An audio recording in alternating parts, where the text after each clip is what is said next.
So what I would like to tell the world is anything is possible. Literally anything is possible. We're the only limitation. And the way to get anything, for miracles to happen, is to take the pressure off of ourselves. I think we're just all like conditioned, especially through the school system, to be so hard on ourselves. You know? If we don't get the result immediately, then we gotta like be mean on ourselves, like be mean and like put ourselves down and go into the not good enough, so now we have to work harder, which creates more stress. But the way to create miraculous result is to like lean back, be playful. You can still work hard without being mean to yourself. I don't know if that will help. Here's what's coming up next on the Holo Movement Purpose Lab.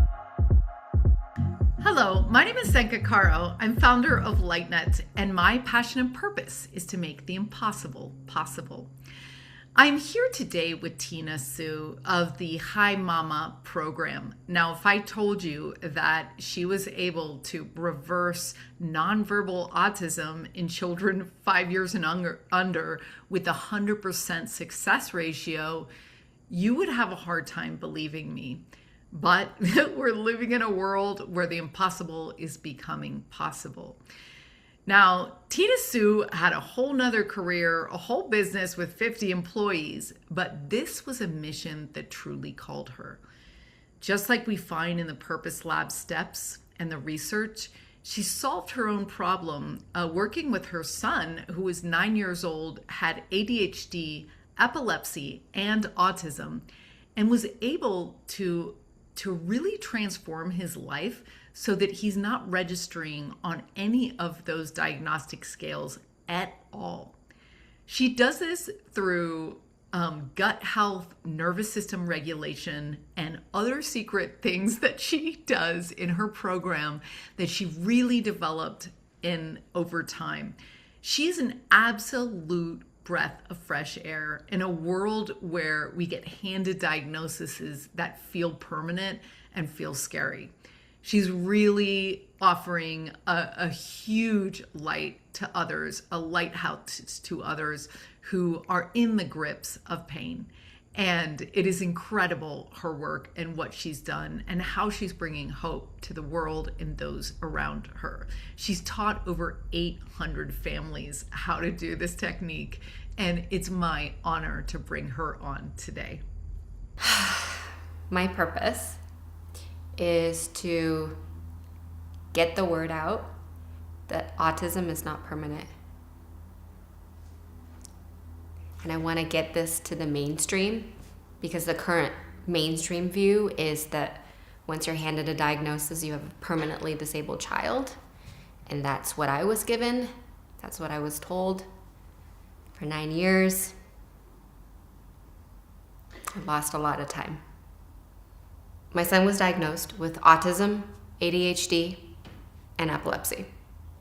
And we had done everything conventional medicine had told us to do. When you're given a diagnosis, the only options are for autism, you have ABA, OT, speech therapy. For ADHD, there's ADHD medication. So we did that. We did anything that like the conventional doctors told us to do. And he was on multiple ADHD medications because they all stopped working. After some time, you up the doses, and every medication had side effects, so he just had a lot of medication. And he wasn't sleeping, and he wasn't really eating. He was so severely underweight. Anyway, when he was 9 was when the last of his ADHD medication had stopped working. We had probably gone through 7 over the last, 5 years, and there was like nothing was working, and he just stopped sleeping completely. And his symptoms just got worse and worse and worse. And that was kind of the turning point for me. It was like the last straw. And the story is, so at the time I had another Instagram account that had a lot of people on it. And I had shared for the first time, what does it look like to have a child like with autism. And it was like one of these nights where he had punched another TV. You know, it was like, you know, third iPad for the year. He had punched another TV, and it was just, I don't know, I just showed a bunch of behind the scene stuff. And he also emptied the deep freezer completely, broken some glass, stepped over it. And yeah, and I just had one of these low moments, and I posted in Instagram stories, what is it like to have a child with autism behind the scenes? And I've never posted before. And it was a large account. I, at the time, had 800,000 followers. It's a different previous life. And I had gotten hundreds of messages. Like prior to that, I've never talked about it before. Just on the outside, we just look like a normal family with family photos doing things, you know. I've never talked about it. And that was like the first time. And so I was actually really surprised by the response. I had gotten hundreds of messages from like families and like just people that was on that account that was like resonating. Like I either have a child or I know a child, resonating with like, oh, this is like normal and whatnot. And out of all of those messages, I had one mom that messaged. And she said, my child used to have behaviors like that. I changed his diet and he no longer has symptoms like that. And for me, like, honestly, like if you had told me a month earlier or a year earlier, I would have like told you to F off. Am I allowed to swear? I would have told you, I would have been like holistic healing. Like you have no idea how hard my life is. You know, I would have flipped them off. But at that moment, I really had my back against a wall because we had literally done everything.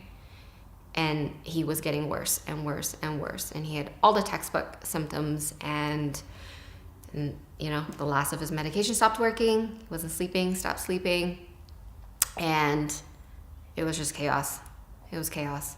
I forgot to mention that when he stopped sleeping, the thing is he needed 24-hour assistance, because he could hurt himself in the middle of the night. So we would have sensors on his doors. So when I was literally sleeping with one eye open. So when he got up, I could, because he'll do crazy stuff, like, you know, falling from the second floor, or, I mean, he could set the house on fire. He's done things like breaking glass and stepping over them on his bare foot, like just things that are unsafe, just because he couldn't control his body. So it was really like the last straw. I had my back against a wall.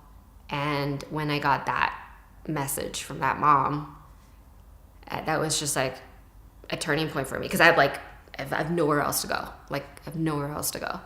So I went all into the world of holistic healing for autism and ADHD, and did the like throwing spaghetti against a wall, anything I could get my hands on. And then it worked. In 2 years, all of his autism, ADHD, and epilepsy symptoms went into remission. He's been seizure-free for the last 4 years, 5 years, 5 years. Yeah, off of seizure meds. He was on seizure meds before. Yeah. So previous to healing, he had no short-term memory. And this is really common with kids with ADHD, where it's just like short-term memory he also had auditory processing disorder, which is also really common for a lot of kids on the spectrum to have as well. And so he would just have a hard time processing words and remembering things. So for example, he would try to say a sentence or describe something, but mid-sentence, he would mix the words around and then forget what he said previously and get completely frustrated. And so communication was like a triggering point. But that's just to demonstrate like limited memory. But yeah, I mean, he just had a really hard time learning. Like, he was 3 years behind in school, just couldn't learn. And we had him in Brazilian Jiu Jitsu. because we had tried, I mean, he was our firstborn. We were like doing everything that typical parents are trying to do, get them into sports and get them into stuff. But we've tried all the different like team sports, and it just didn't work. It didn't work. He didn't get it. He get frustrated, and it was really difficult. So we found Brazilian Jiu Jitsu. It's individual. And so then he's been taking classes, but it never stuck. He couldn't remember things. So he didn't really progress. It was just like a thing that he did. So in between, so I'm just going to like very quickly. So the way that we go about healing, like in the process that I teach in my programs, is first we heal the gut, and we heal the nervous system, and then we heal the brain. Because the reason why our kids are delayed in these symptoms is because they're missing neurological connection, because the body is busy fighting off inflammation and other things that's in the body. That's why. That's the only reason why they're missing skills, right?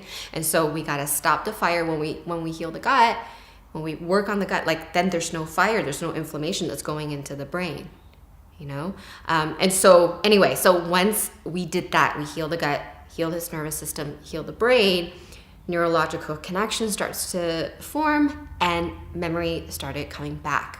Also social skills and speech.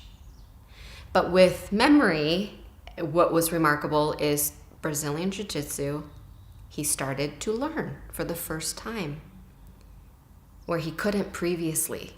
And so he was able to learn and remember moves and put them into practice, and and he went like this, and he made it into the competition team, and then he started competing. And he started traveling the country, competing. And in 2 years, and he's fighting with like other boys that are typical, that's been doing this since they were 5 or 6. And my son at the time didn't know how to tie his shoes or use a zipper until like a few months earlier. But within that 2 years, he ended up winning the IBJJF PANS Championship, which is the kids' version of World Championship. And he did that 2 years in a row. He did that, and then the year after. I know. For more, watch the full episode, which will be aired on Monday. Or you can find this story on our podcast, Awaken Your Purpose. To find your passion and purpose, join us at holomovement.net/purpose.